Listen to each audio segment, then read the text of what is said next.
The Doctor, Romana, Professor Lou Halberd, Nathan Ivon, P.I., and Timmy Cowley all sat in the observation lounge of the A-36 airship of the Imperial Space Service. They had gathered there for breakfast after departing Hungaria and its triple moons, bound for Cairo. "I must say," the Doctor piped up, "and I'm hardly given to bestowing unearned praise, but I'm most impressed with your diplomatic prowess, Lou, to have persuaded the good captain to allow us back on board." The Doctor had returned to the TARDIS with Romana once they'd arrived back from Visegrad Castle, Dr. Nugatti's ancestral home. Safely in their time machine, the Doctor had either repaired his torn and bloodied suit and shirt, or somehow replaced them. Romana could not say which, as she had not paid close enough attention. In all fairness, she had been distracted setting up the TARDIS's medical bay in order to hasten the healing of the Doctor's many bite wounds. Both Romana and the TARDIS had done their work well. There were almost no signs of the wounds now, save a little reddening of the skin in those areas, almost like new bruises. Lou smirked a little at the Doctor's assessment of her negotiating skills. "I can hardly claim diplomacy as one of my strengths," she confessed. "I think it's fairer to say I applied a sledgehammer to the walnut of Captain Povey." The Doctor raised an eyebrow. "Oh, really? How so?" Lou's smirk became a broad grin. "I did a complete end run around our dear captain and telecommed to the Admiralty directly. I used the clout of Sir Arthur's name to nobble the right top brass. Once I'd fully apprised them of the dangers to the Empire we'd already seen, and in some cases dealt with, then moved on to the nebulous but no less terrifying potential future threats, they felt they had no option but to send us on our way. And once they contacted Captain Povey, he had no option either." Romana raised her eyebrows. "I can't imagine they left him in a particularly good mood," she observed. Lou nodded vigorously. "I'd say he hates our guts." Now Nathan Ivon's investigative curiosity kicked in. "So, what did you find on Hungaria, Doctor? You look like you've been through the mill a bit. Did you fall down some stairs?" The Doctor gave a secret smile. "Let's just say we engaged in some traditional Hungarian folk dancing, which proved a trifle more vigorous than expected." "What about Nugatti?" Nathan pressed. Here the Doctor sighed. "Ah, well, it seems your fiery phoenix friend failed to stop the mischievous medic. We found evidence of him using another sarcophagus, identical to the one in the Albion Imperial Museum. Moreover, from the burn marks we found, it is likely he used it in the same way the thief did in escaping the museum with the scarab amulet. Although presumably sans the disastrous effects we saw both on the mummy and poor Lou's right arm." Lou winced involuntarily at this mention of her weakened limb. Nathan had been feeling around inside his trench coat. The Doctor guessed for what: the brass Nepalian phoenix bell. "While I appreciate your concern for your avian friend," the Doctor began, waggling a warning finger, "I really don't think you should try calling for it here and now. Granted, the ship may be filled with helium bags rather than hydrogen, but we are still in deep space, and I would so hate for us to run out of oxygen." Nathan withdrew his hand from the inside of his coat and nodded sheepishly. "No, I'm afraid our little excursion into the depths of Hungaria was largely fruitless.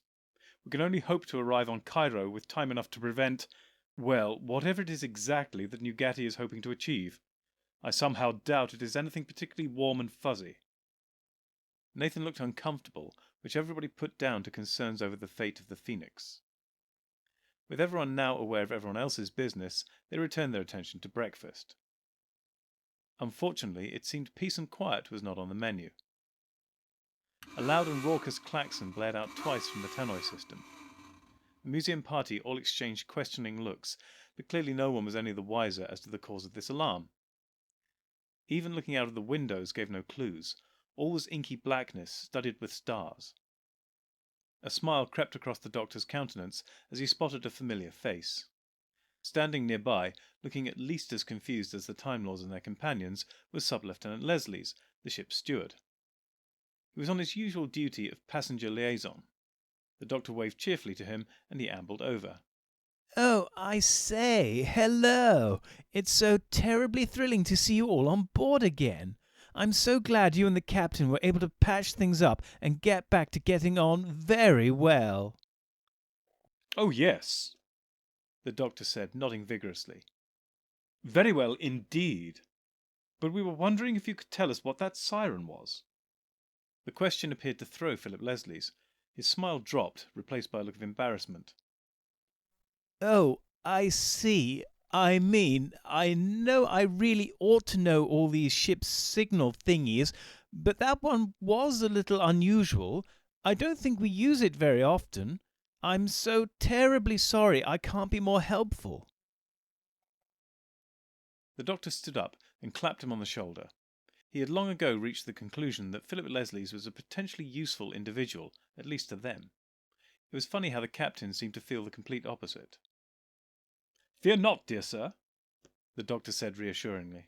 Why don't we just go up and ask our good friend Captain Povey himself? That way you can put the minds of any passengers at ease. Sub-Lieutenant Leslies beamed broadly. Oh, I say, rather, he gushed.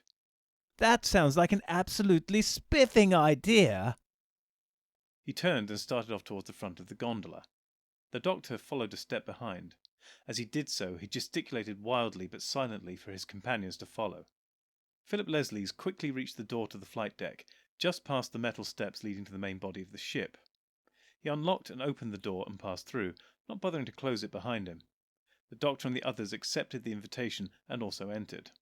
After traversing 5 yards of narrow corridor, the wider expanse of the bridge opened up before them. It was glazed in a similar fashion to the observation lounge, only here the canted windows wrapped entirely around the front of the gondola, giving at least 180 degrees of view in the plane of the flight deck. The probable cause of the klaxon became immediately obvious to all but the most unobservant. Staring through the front window, most of the view was the expected starry blackness. Dead ahead, and growing steadily larger, was a gash in space itself. At this distance, it looked like a blinding white vertical tear, although there was something off about that light. The edges of the gash were ragged, the tear itself being widest at its centre and tapering to points at either end. The clam of death! This muttered cry came from 1 or 2 crew members manning the controls. The klaxon had obviously been a collision alarm. Left hand down a bit. Sub-Lieutenant Leslies said calmly in the direction of the helmsman. Standing between Leslies and the helmsman was Captain Povey. Upon hearing the voice of the ship's steward, he spun around and glared furiously at him. What the hell are you doing here? He yelled. Then his eyes widened as he spotted the steward's entourage. Why am I surprised? He barked at the hapless officer. Your one job is to keep the passengers happy, content, and if they're very lucky, safe. Instead, you bring half of them onto the bridge during an emergency, and probably the most dangerous passengers at that. Congratulations, Leslies. An absolutely outstanding job. Sub-Lieutenant Leslies, missing the sarcasm, beamed proudly. The doctor stepped between him and the captain. My good captain, I know we haven't always seen eye to eye in the past, but even you must see we can be of some service here. We are, after all, at least Romana and I, members of the Xeron Space Flight Safety Commission. As he said this, the doctor flipped open his psychic paper and flashed it at the captain. Once more the helmsman muttered, The clam of death. under his breath. Steady as she goes. Sub-Lieutenant Leslies told him in a calm and reassuring tone. The captain's attention snapped away from the doctor and back to his steward. No, Sub-Lieutenant, not steady as she goes. That's precisely what we don't want. Now, Captain, the doctor said, patting the air in front of him. I can see this is a dangerous situation. I think Romana and I have seen something like this before. But you seem quite familiar with this clam of death, so perhaps you could enlighten us as to the full extent of the peril. The captain's frown returned to the doctor, but it seemed he was considering the merit of his words.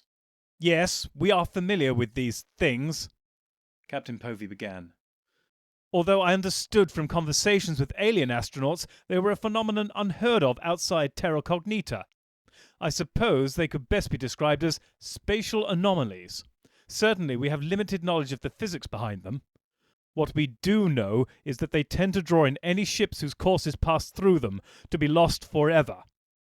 Very occasionally there is another ship close enough to see such a wrecking.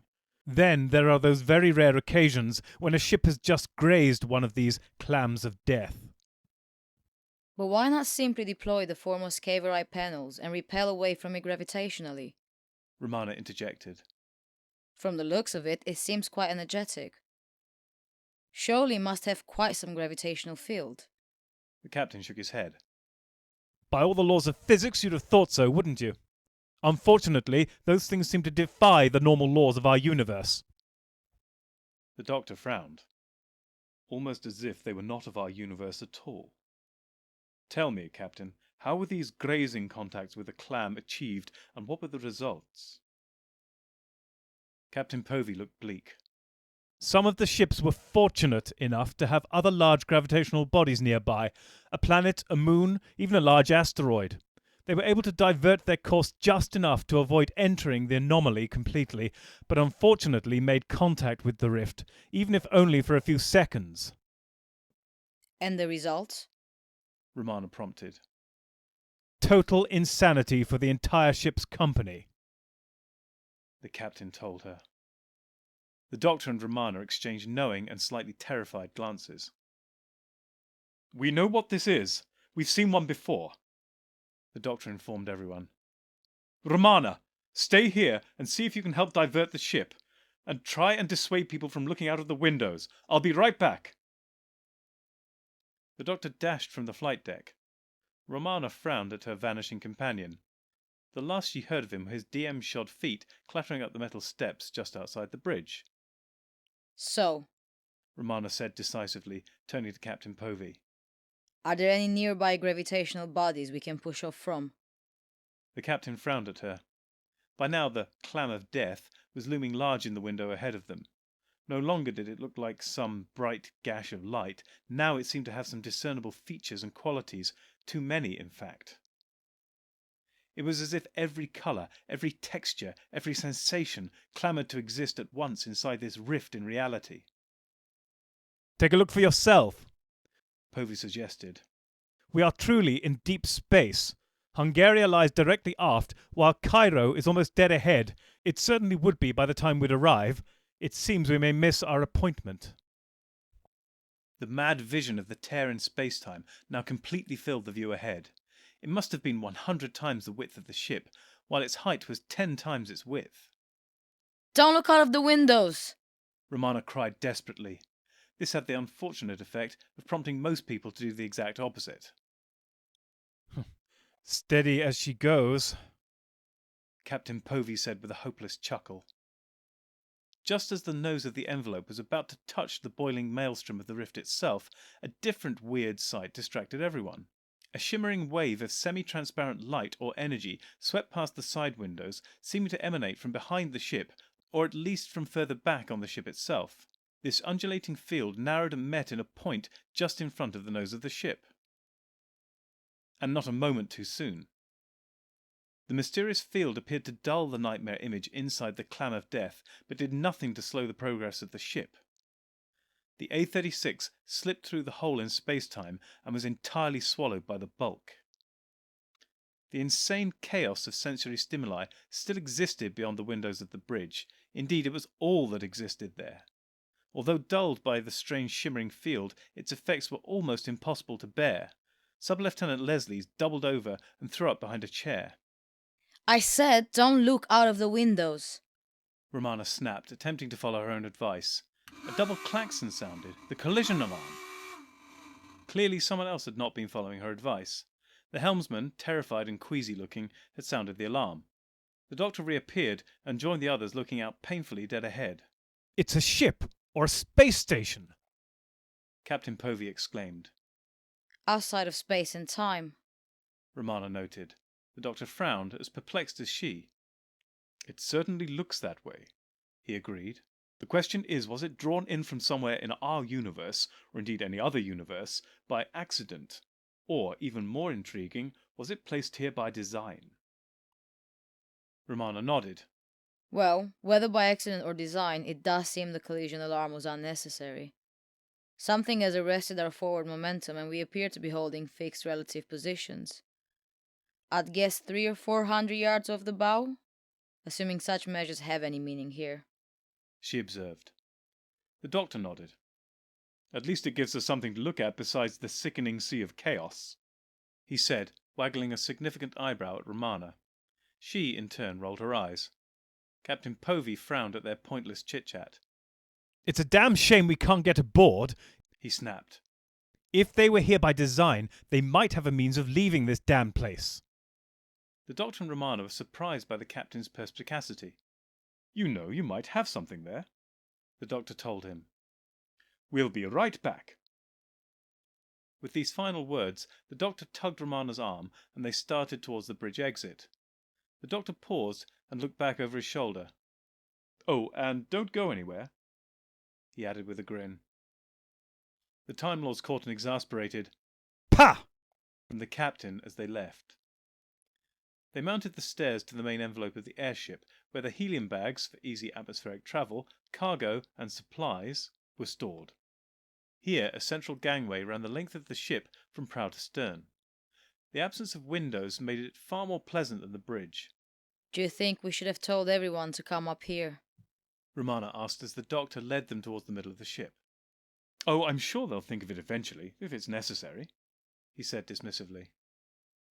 They now stopped in front of the wire-framed cargo pen containing the TARDIS. The doctor graciously invited Romana to enter the TARDIS first, which she duly did. As they descended the stairs to the main console, a familiar voice chirped up to them. Master, mistress, is the ship out of danger? K9 had been somewhat unceremoniously connected to the central console of the TARDIS, a confused mass of wires leading from his own maintenance hatch to a missing panel in the console. K9! The doctor cried cheerfully. Good boy! You've done very well. For now the danger is past, or at least staved off for a bit. K9 whirred and flashed with satisfaction. Affirmative, master. Romana gave a twisted, knowing smile.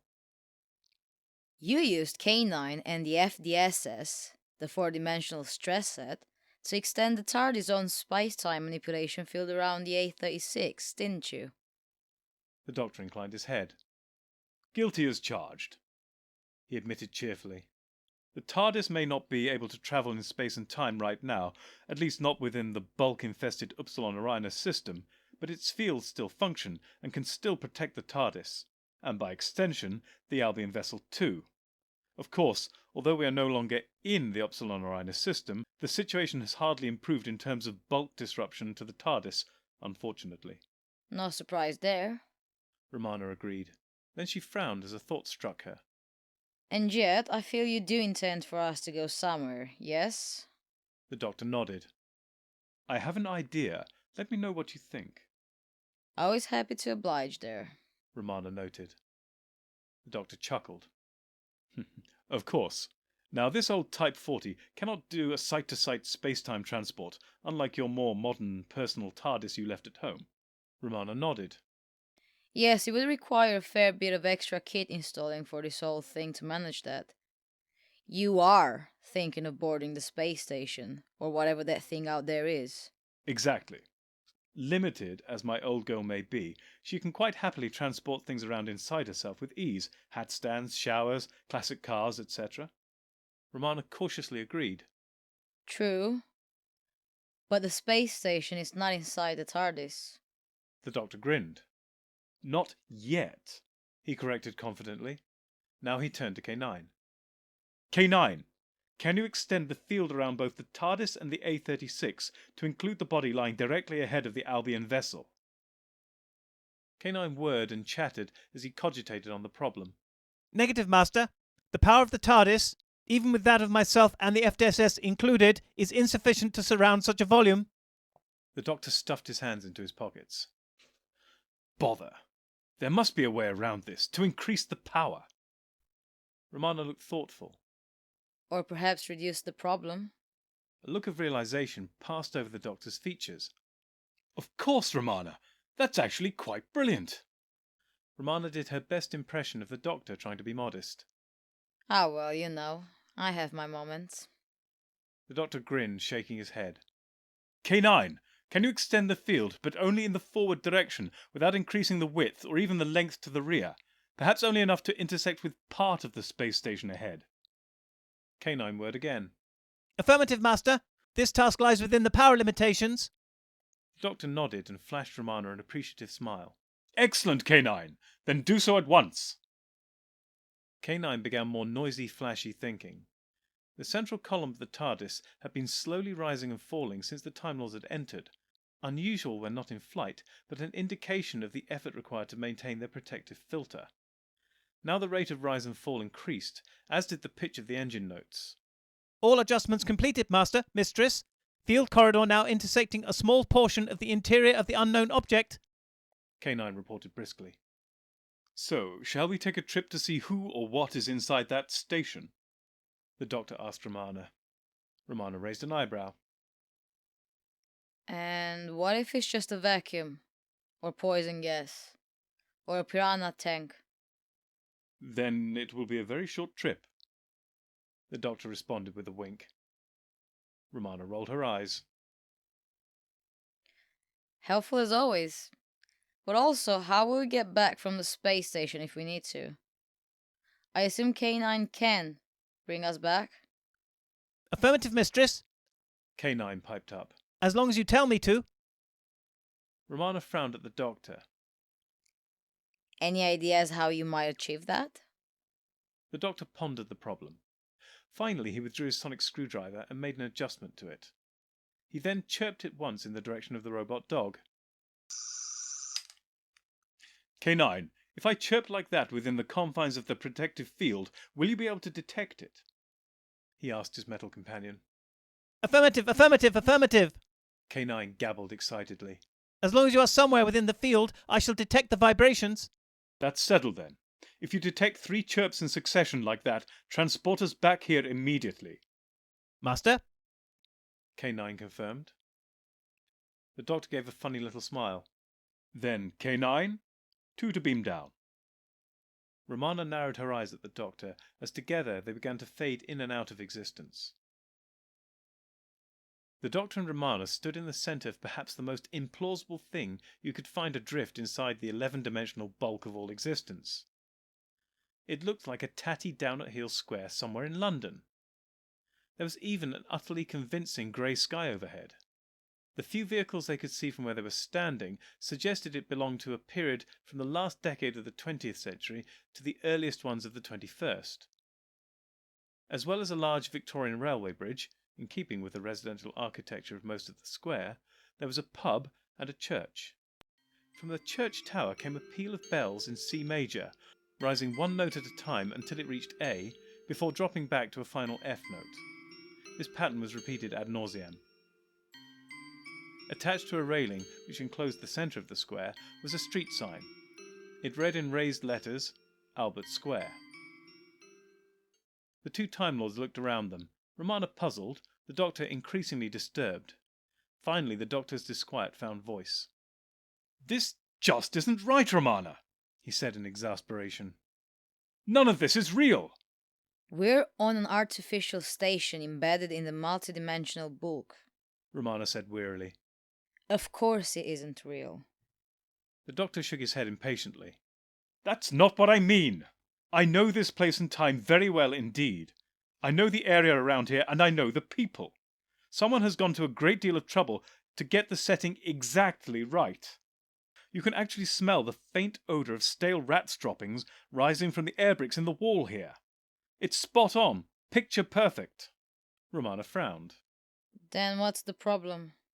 It's the people, the doctor cried. They're all wrong. They're not real.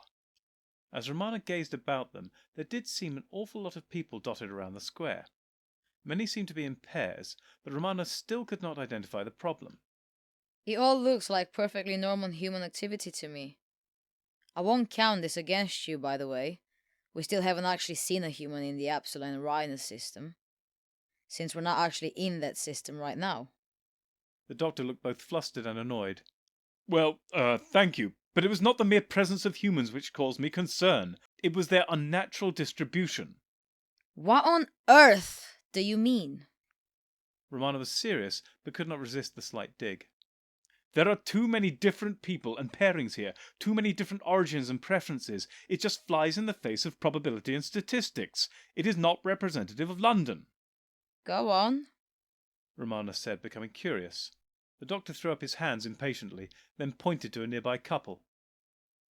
OK, those two, for example. To judge from the dress of the man on the right, I would say is of Ghanaian origin. The man on the left seems to be Hong Kong Chinese. From the way they're holding hands, they appear to be a couple. Romana waggled her head. I bow to your superior knowledge of humans, but I dare say you're correct. But what's wrong with that? The doctor's eyes flared in frustration. Nothing! There's nothing wrong with that per se. But look over there! Romana followed his extended finger. Two nuns kissing? No, he said impatiently. Behind them! There! Oh, yes. Romana said with some surprise. Another Ghanaian Hong Kong same-sex couple. What are the chances of that? The doctor raised his hands over his head.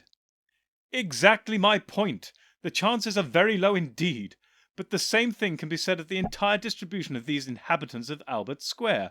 Almost no two couples are alike, except where numbers seem to dictate there needs to be two examples of each pairing, or more than a pairing, or solitary soul. My point is, this population is not representative of any part of London, East End or otherwise, that I've ever seen.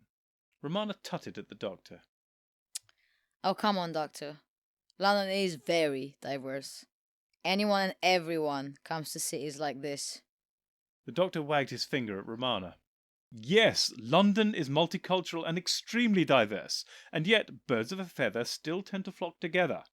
Let me give you an example. Near this very square, at least the real one, is a famous street called Brick Lane. If you walk up its southern end, near Aldgate East, you'll find a higher proportion of the people there are of Bangladeshi or Pakistani origin or ancestry, at least in this era. Of course, you'll find many more besides, from a variety of different backgrounds, visiting the shops, restaurants, or just wandering in the course of their daily business, or also living and working there. But there is an undeniable skew to that population who do actually live and work in the area. Move further north on Brick Lane, and you'll acquire a new bias in the population distribution.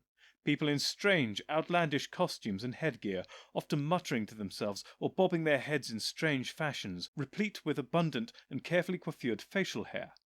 Romana looked suspicious, even trepidatious at the direction of the doctor's description. And who might they be? She asked cautiously. I believe they're called hipsters, the doctor informed her. How strange. Very. My point is, this Albert Square looks nothing like the real Albert Square, or indeed any other part of London. Its population looks contrived, almost manufactured. At that moment, two women walked up to the doctor and Romana, hand in hand. One had dyed blue hair, multiple piercings, and tattoos, such that there was barely a square inch of skin which lacked some sort of puncture and metal accoutrement. The other woman wore a white beanie with red bobble and headband clamped over a mid-length brown bob, red and white horizontal striped long-sleeved t-shirt, blue ankle-length jeans, and the outfit was finished with a tan leather shoulder bag and walking stick. The blue-haired woman introduced herself. Hello. I am a cisgender white female without preferential biases, and this is a lesbian white female, also without preferential biases. And we are non-physically intimate or invasive life partners. It seemed as though she was expecting a response, although the doctor and Romana were equally bemused by her introduction. Romana took up the challenge. Well, I am Romana, and this is the Doctor. And we are explorers. The blue-haired woman and bobble hat-wearing partner both frowned and looked utterly bemused. Their heads twitched a little as they clearly attempted to process what they had heard. Eventually, after about a minute of mute, agitated confusion, they turned and wandered off. "Well, that was the queerest introduction I think I've ever heard," the Doctor said, still puzzled by the whole interaction. "And believe me, I've heard a few." Romana shared his befuddled expression.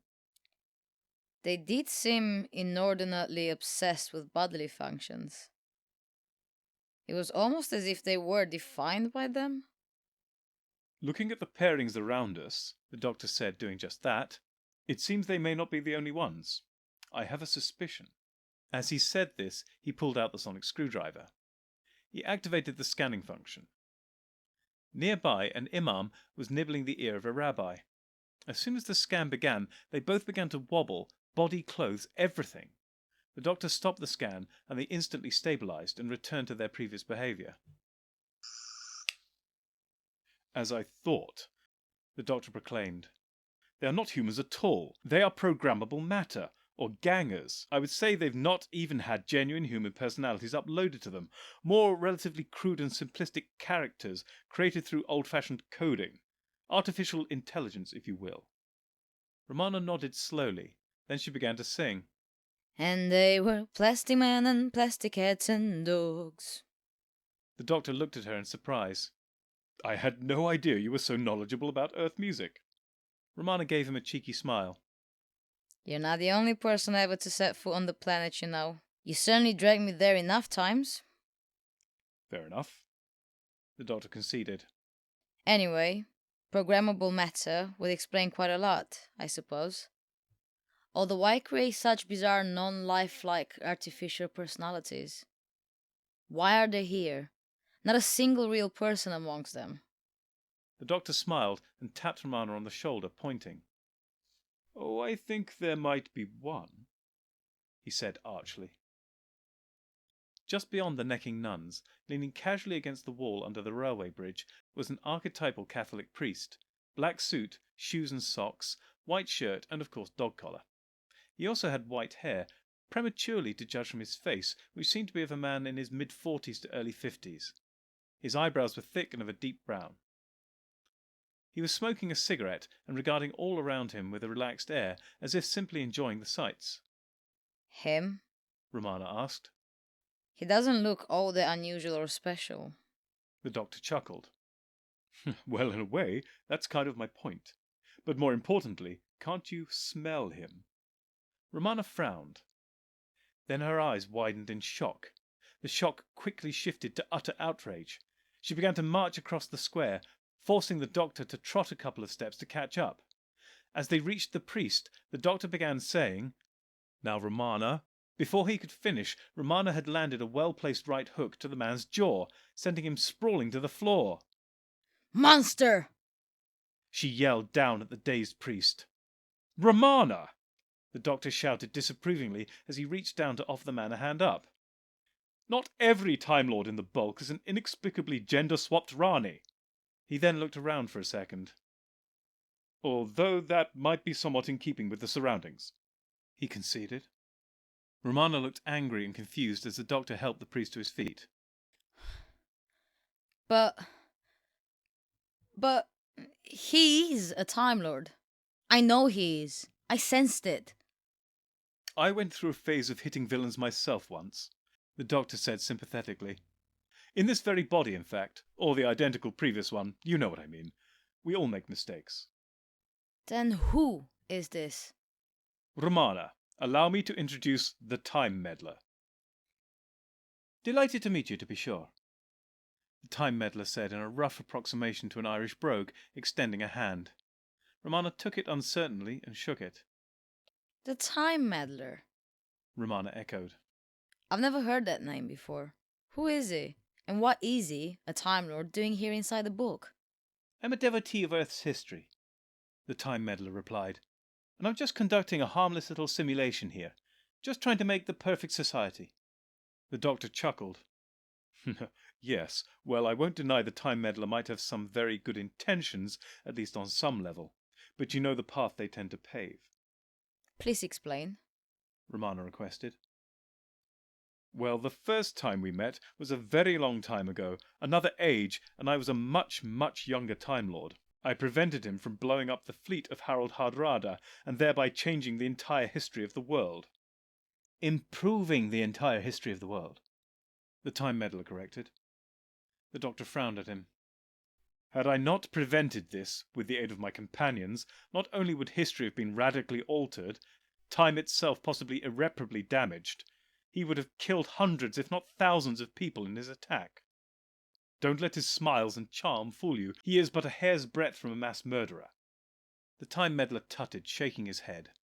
When next we met, the Doctor continued, I was still a very young Time Lord, the same regeneration in fact, and he was attempting to meddle in the history of ancient Egypt. During a Dalek attack, no less.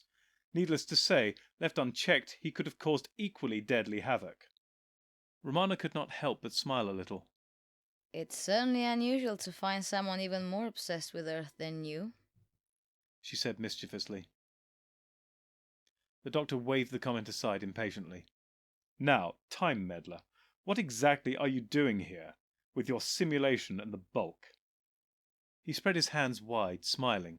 I'm trying to create the perfect Earth, nothing more, nothing less.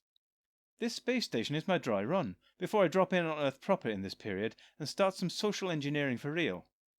It will be glorious to behold. As to how I ended up in the bulk, well, I came across a system in my TARDIS riddled with space-time fractures. Luckily, I was on the very edge of the system, else I suspect my TARDIS would have failed altogether.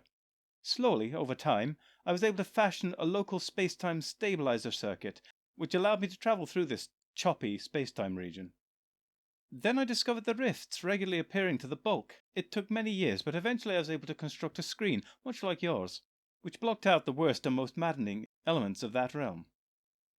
'Twas but a short step from that to a private undisturbed research station in the bulk. The Doctor frowned. Oh, so you know we used a similar device? The Time Meddler grinned. I saw the field from your TARDIS penetrating mine the second it occurred. My TARDIS alerted me. That was how I was able to be out here to watch you arrive. So you knew we were coming? Romana asked. Of course, my dear, the Time Meddler responded with charm. And as my guests, perhaps you would care for a cup of tea. It's fine. We only recently had breakfast, the Doctor replied. Or go on, just a little cup of tea, the Time Meddler insisted. The Doctor waved his head more vigorously this time. Really, it's fine. We don't need tea. Or go on now, you must. Go on, go on, go on, go on, go on. Yes, okay, the Doctor snapped. They were led a little further along the wall under the bridge to a battered vending machine. The Doctor and Romana looked at it dubiously. The Time Meddler saw their apprehension. No, don't let the looks deceive you. It makes the best cup of tea in the galaxy. My own recipe, of course. He finished with a wink. Without inserting any money, he pressed a button on the front of the device. After a second of whirring, a small plastic cup appeared in the dispenser. He handed it to the Doctor. Cautiously, the Doctor sipped it and grimaced.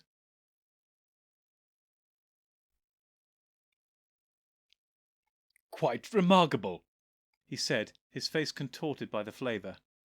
It tastes almost, but not quite, entirely unlike tea. What does it have in it? The Time Meddler looked quite taken aback by the Doctor's critical assessment. What are you talking about? It's perfect. It has in exactly matching proportions black tea, green tea, mint, chrysanthemum, rooibos, sage, nettle, chamomile, ginger, and rosehip. The Doctor frowned. It sounds more like an infusion than tea, he observed. A tea infusion, perhaps? Romana offered. The Doctor nodded approvingly at her. Yes, indeed. It's remarkable, given how much nature and calculation has been heaped into it, just how artificial and unbalanced it actually tastes. The Time Meddler looked furious. You're just tasting it wrong, he yelled at the other two Time Lords. It's perfectly balanced, with every flavour equally represented. You just have to learn how to taste it right. Here his voice lowered and became more sinister. And learn you shall. because it's all you'll have to drink as you remain here as my guests. My TARDIS is blocking all outgoing signals from this station. There'll be no calling for help for you two. My TARDIS can push itself and the station in and out of the bulk at will, using my space-time stabilization circuit. But I'm guessing you and your ship cannot. Even if you somehow get back to it, you're going to be my guests for quite some time to come. With that, he spun on his heels and marched off into the crowded Albert Square. Romana turned to the Doctor. He's quite mad, isn't he? She said. The Doctor nodded. Not my cup of tea at all, no. He is, as the Cockneys might say, balmy. Not that I've seen any Cockneys so far in this Albert Square. Oh, I'm sure there must be one. Everyone has a place here, Romana said, teasing. Even us, it seems. The Doctor responded. He withdrew the sonic screwdriver and chirped it 3 times. Nothing happened. He wasn't lying about blocking signals, he said glumly. We have to find his TARDIS. Switch off the jamming, Romana said determinedly. And steal the space-time stabilization circuit, the Doctor added with a wink. Romana nodded. and kill 2 birds with 1 stone. Help us and the A36 escape, and possibly prevent whatever he has planned for the Earth. So where to begin? You found his TARDIS before, I assume. Any ideas? Well, the first time he'd either set his chameleon circuit to a church altar, or his TARDIS was actually inside an altar. I suppose we could try the church, the Doctor suggested. Together they walked towards it. By now the bells had stopped chiming. As they approached, they heard quite different sounds. It was as if at least a dozen different songs were being sung or played simultaneously, each with equal intensity. It was utterly impossible to make sense of any individual within the mix, a mix which was itself the complete antithesis of melody. On second thoughts, let's not go to this church, the Doctor said as he led Romana away. It is a silly place. Staring once more at the centre of Albert Square, they cast about for further inspiration. Wherever he has it hidden, it is likely to have a door or door-like panel for an entrance, the Doctor mused. Although not necessarily, I suppose. And we're somewhat spoilt for choice when it comes to doors. Romana nodded thoughtfully, but her attention had been caught by something else. Doctor, do you remember when you lectured me on postboxes? Back when we first arrived on Albia? The Doctor sighed. I'm sorry I compounded my error in bringing us here with additional tedium, he said wearily. Romana shook her head. No, that's not why I mentioned it. The postbox over there, the one with VR engraved on it.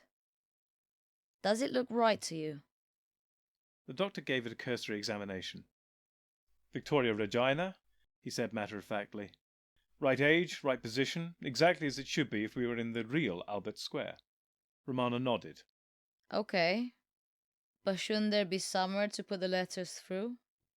She asked, frowning. The Doctor examined it again, squinting. Why, yes, of course there should, he said, increasingly puzzled. Someone has put a plate over it. That usually happens when a postbox is out of commission for some reason. They walked over to give it a closer look. There was indeed a tatty, out-of-order sticker plastered on the front panel. Out of order until July 2040? There's no way this would be out of commission for that length of time. The Doctor cried. He once more extracted his sonic screwdriver, and this time aimed it at the lock on the postbox's access hatch. There was a click, and the door swung open a tiny portion. Opening it fully, the Doctor and Romana gasped at what they saw. Quick, inside, the Doctor ordered, before the Time Meddler sees us. Romana's brow furrowed. It's a bit small, isn't it? Big enough if we go one at a time, the Doctor reassured her. After you, he then added. On hands and knees, first Romana, then the Doctor clambered through the hatch, the Doctor pulling it shut behind them to hide their crime. The inside of the door was of a normal height for a TARDIS, that is. They stood in a modest-sized main console room, white walls, complete with roundels, and a functional hexagonal main console unit taking up the centre of the room. And there was I thinking you were the traditionalist. Romana remarked with a mischievous grin. Very old school. He hasn't even switched it from the default interior. The doctor cocked his head at her. Not just old school, he corrected. It's a Type 4. Romana's mouth fell open. A Type 4? What on Gallifrey is he doing with a museum piece like that? Where would he even find one? And why would he want to use it in the first place? The doctor chuckled. Because it's contemporaneous with him. He is from a much earlier epoch in Gallifreyan history than you or I. When men were real men, women were real women, and small furry creatures from Alpha Centauri were real small furry creatures from Alpha Centauri. The doctor explained, gesticulating around them grandly as he did so. Romana nodded. I had heard something about our past to that effect. Explains his oddly cavalier attitude to the preservation of historical accuracy. I suppose it might also explain why his TARDIS is not secured with a TARDIS key, she added. The doctor grinned back. Yes, it was a simpler age, a more trusting age, and clearly he also never learns. And yes, bumping into our ancient history is just one of the perils of being a Time Lord. Just look at the number of times Rassilon's cropped up. Romana nodded. Fascinating as all this is, we really should get to work finding what we came for, and turning off his signal blocker. The doctor agreed, and together they set to work. Romana and the doctor stood outside the postbox once more. The access door was still open, and the doctor had hold of a pair of long coiling wires attached to a button. Doctor, what on earth have you got there? Romana asked impatiently. I disabled the signal jammer, and you removed and pocketed the space-time stabilization unit. Now what are you doing? The doctor grinned evilly. Oh, there was just one more circuit I wanted to remove from his TARDIS, but it has one more task to perform before I do. He pressed the button. There was a hum as something activated within, then it ceased. The doctor yanked at the wires, and an object clattered to the floor inside the time machine. He reeled it in using those same wires until he had another small TARDIS circuit in his hand. Romana looked through the still open postbox door and giggled. Then the doctor closed it. Quick, Romana, let's retrace our steps to where we first arrived. I think it's time we left this weird simulation to the tender ministrations of the Time Meddler before he throws any more spanners into our works. They walked back through Albert Square to the spot where they had first materialized. As they arrived, they heard a familiar voice hailing them. Hey there! Where have you been? I've been looking for you everywhere. I've so much more of this perfect world to show you. You will learn to appreciate it. The Time Meddler said with a wink. The doctor gave him a secret smile. Oh, to be sure, it would be a sight to behold. Unfortunately, we have to go on.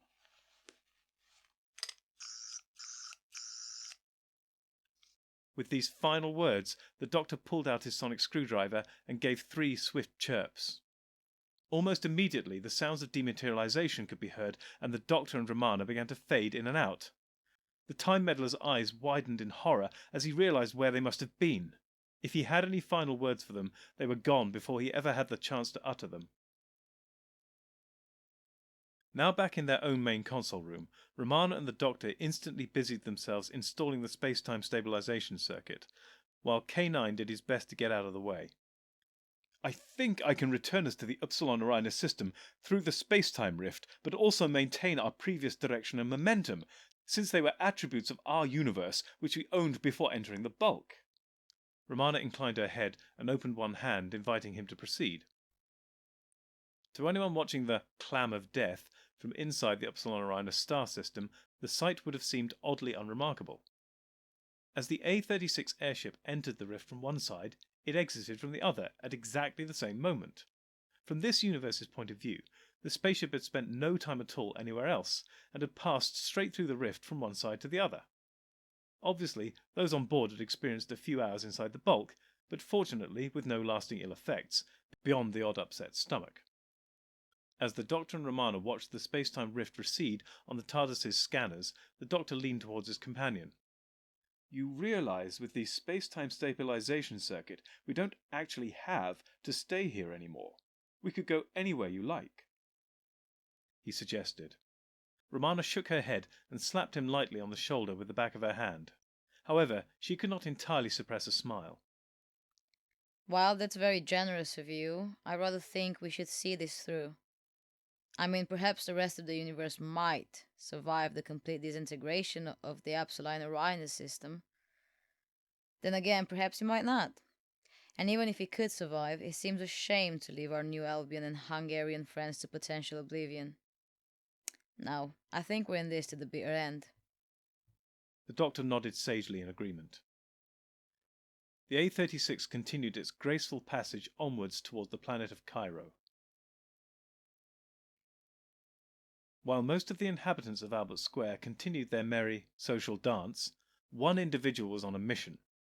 The time meddler dashed over to the postbox, opened the access hatch, and threw his head and shoulders inside, but went no further. Instead, he gave a wordless cry of despair. Inside the TARDIS, the interior of the door was now the same size as the exterior. Everything else was similarly truncated and foreshortened, down to just under half their original lengths and heights. Although he might just be able to worm his way inside, things would be very uncomfortable and, at best, fiddly and difficult to control. He now saw the twin voids in his previously pristine central console. One had been for his space-time stabilization circuit. The other had been for the ship's internal dimensional adjustment mechanism. Clearly, neither his TARDIS or the space station would be leaving the bulk any time soon. Oh no, not again, the time meddler said despondently. His chin fell onto the palm of his right hand, his right elbow upon the floor of his hobbled time machine. All he could do was stare around in despair at the center of his brand new prison.